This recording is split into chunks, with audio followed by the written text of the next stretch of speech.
Há muito tempo, no reino do deserto de Agraba, vivia o pobre Aladim com seu macaco Abu. Para sobreviver, ele teve que roubar comida do mercado. Mas, apesar disso, Aladim era gentil e honesto, porque distribuía tudo que era roubado para crianças famintas. Um dia, enquanto caminhava pela cidade, Aladim percebeu como um comerciante de maçãs estava ameaçando uma jovem. Ela deu uma maçã para a criança sem pedir, e agora ela tinha que pagar. Vendo que o vendedor chamou os guardas, Aladim decidiu salvar a garota. Ele pegou a mão dela e a ajudou a se esconder. Mas os guardas ainda alcançaram os fugitivos. E descobriu-se que a garota que Aladim salvou era a princesa Jasmine. Os guardas prenderam o cara em uma masmorra. Na mesma noite, o mau conselheiro do sultão Jafar dirigiu-se à sua cela. Ele prometeu riquezas incalculáveis se Aladim o ajudasse a conseguir uma lâmpada mágica da Caverna das Maravilhas. E Aladim concordou. Jafar levou o cara com o macaco para a caverna, mas na frente da entrada proibiu-o de tocar em qualquer coisa, exceto na lamparina.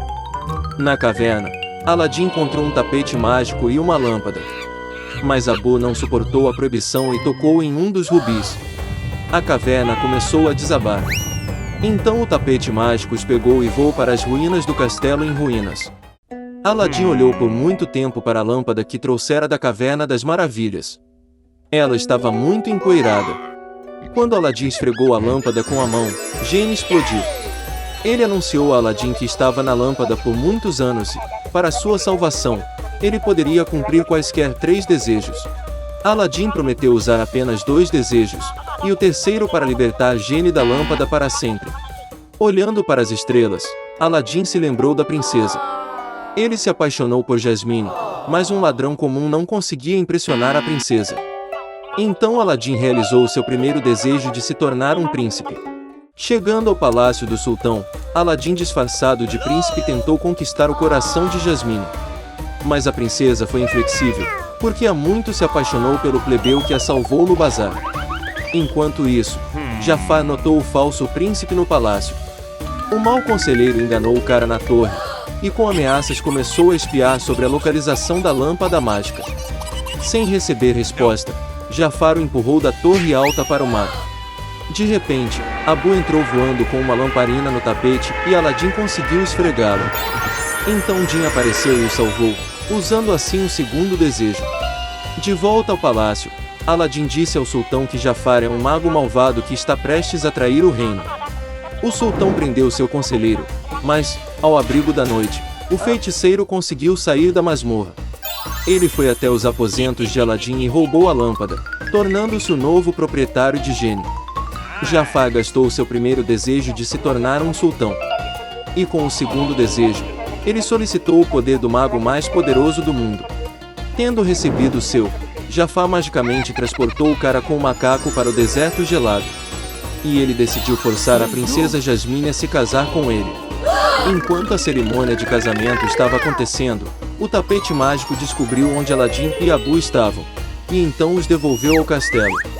Ao ver Jafar, Aladim começou a provocá-lo, chamando de segundo no poder depois de Gênio. Então, um Jafar irado gastou seu último desejo de se tornar um gênio todo-poderoso. Tendo se transformado em um gênio, Jafar de repente se tornou um escravo da lâmpada. Enfraquecendo, ele prometeu vingança a Aladim. Mas antes que ele pudesse terminar suas maldições, a lâmpada o puxou para dentro.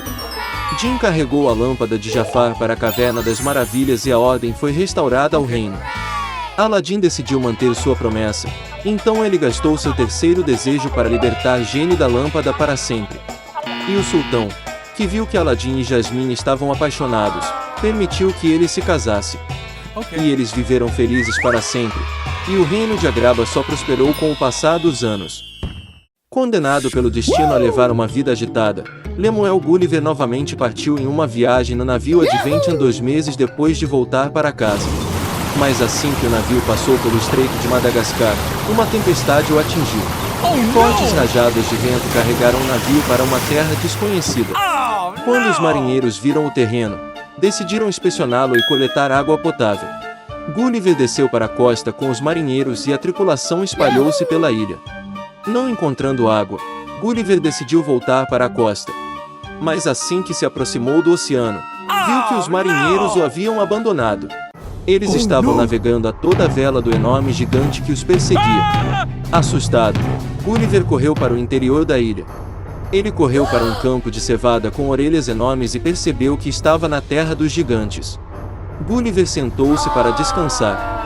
Mas antes que ele tivesse tempo de recuperar o fôlego, ele notou um pé enorme que estava prestes a pisar nele. Gulliver começou a gritar o mais alto que pôde. E o gigante o notou. Ele ergueu Gulliver com a mão, examinou atentamente e levou o homenzinho ao proprietário fazendeiro. O fazendeiro tentou falar com Gulliver, mas sua voz estava tão alta que ensurdeceu o homenzinho. Então o proprietário trouxe Gulliver para casa. Em casa, a família do fazendeiro se preparava para o jantar. O homenzinho estava sentado em uma mesa onde havia pedaços gigantescos de carne e pão. Mas antes que Gulliver tivesse tempo de partir o pão, o filho do fazendeiro agarrou-o de cabeça para baixo e começou a sacudi-lo. Ele confundiu Gulliver com um brinquedo e tentou colocá-lo na boca. Então o pai ameaçou seu filho em voz alta e pediu que ele tratasse o homenzinho com mais cuidado. Mais tarde, a filha do fazendeiro de 9 anos fez uma cama para Gulliver, costurou roupas para ele e até ensinou-lhe a língua dos gigantes. A garota deu a Gulliver o nome de Grildri, que significa anão. Ele a chamou de Babá. Gulliver despertou grande interesse entre outros gigantes, então o fazendeiro começou a mostrá-lo em feiras por dinheiro. Mas apresentações frequentes prejudicaram a saúde de Gulliver. Então, o fazendeiro felizmente vendeu o homenzinho para a rainha. Então Gulliver mudou-se para o palácio e se tornou o queridinho da família real. No entanto, o anão da corte, que não era mais considerado o menor homem do reino, não gostava de Gulliver e arruinou sua vida de todas as maneiras possíveis. Certa vez, quando Gulliver estava passeando pelo jardim, o anão começou a covardar a macieira. E Gulliver teve que escapar das maçãs gigantes que caíam.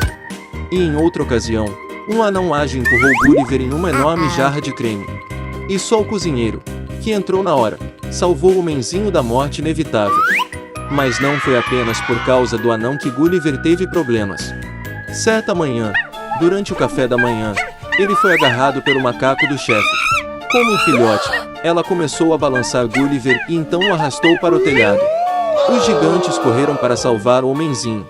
E assim que eles subiram no telhado, o macaco jogou Gulliver para longe. Felizmente, ele conseguiu alcançar as telhas e foi resgatado com segurança.